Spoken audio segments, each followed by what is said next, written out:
मला नाही का साबुदाण्याच्या पापड्यासाठी साबुदाणा भिजवायचा होता. प्रांजलला वाटलं हिला साबुदाण्याची खिचडी वगैरे करायची, तर मला म्हणली खिचडी काही करू नको, मला साबुदाण्याचे वडे खायचे, खूप दिवस झाले तू काही बनवलेच नाहीस.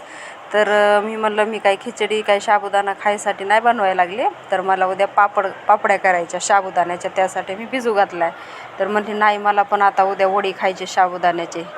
तर घरामध्ये आणखी थोडा साबुदाणा होता अर्धा किलो, तर ते मी आपलं वड्यासाठी भिजू घातला आणि 1 किलो साबुदाणा हा पापड्यासाठी भिजू घातला वेगवेगळा.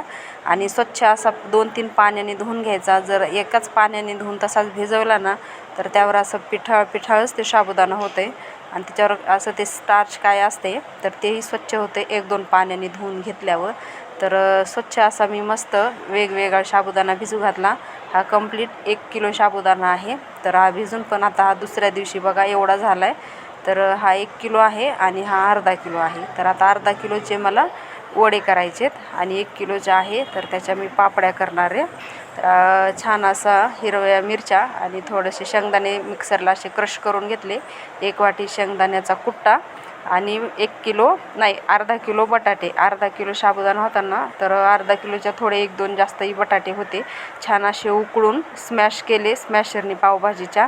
त्यामध्ये शेंगदाण्याचा 1 वाटी कुट्टा, हिरवी मिरची आणि थोडंसं क्रश, त्याच्यासोबत पण शेंगदाणे होते.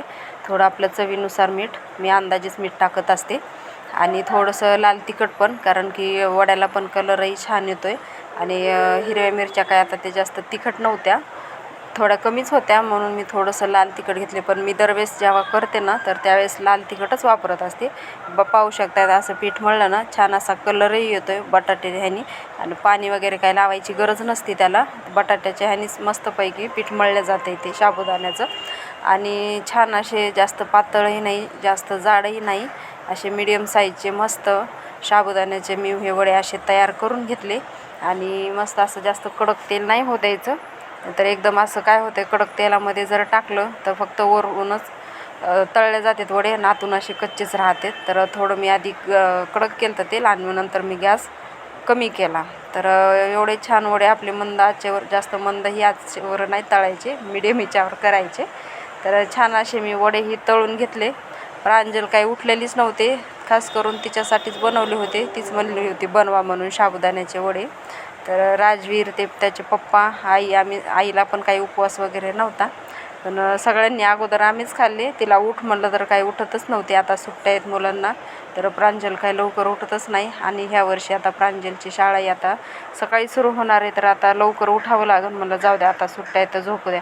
पाहू शकतायत एवढे सुंदर वडे झाले होते ना, असे पुरीसारखे असे मस्त आतूनही शेकलेले होते, असे टम्म फुगलेले होते. तर जास्त काही टाकायचे नाही, 3 नाही तर 4 असं एका हिच्यामध्ये टाकू शकतो ते एका घाण्यामध्ये. तर ही आमची कढई खूप छान आहे, कढई नाही तवा, ह्या तव्यात सगळं होते. आम्ही शिरा वगैरे तळायला पण पूर्ण काही पण पदार्थ बनतात. तर छान मी अशी दह्याची हे सुद्धा करून घेतलेली होती कढी.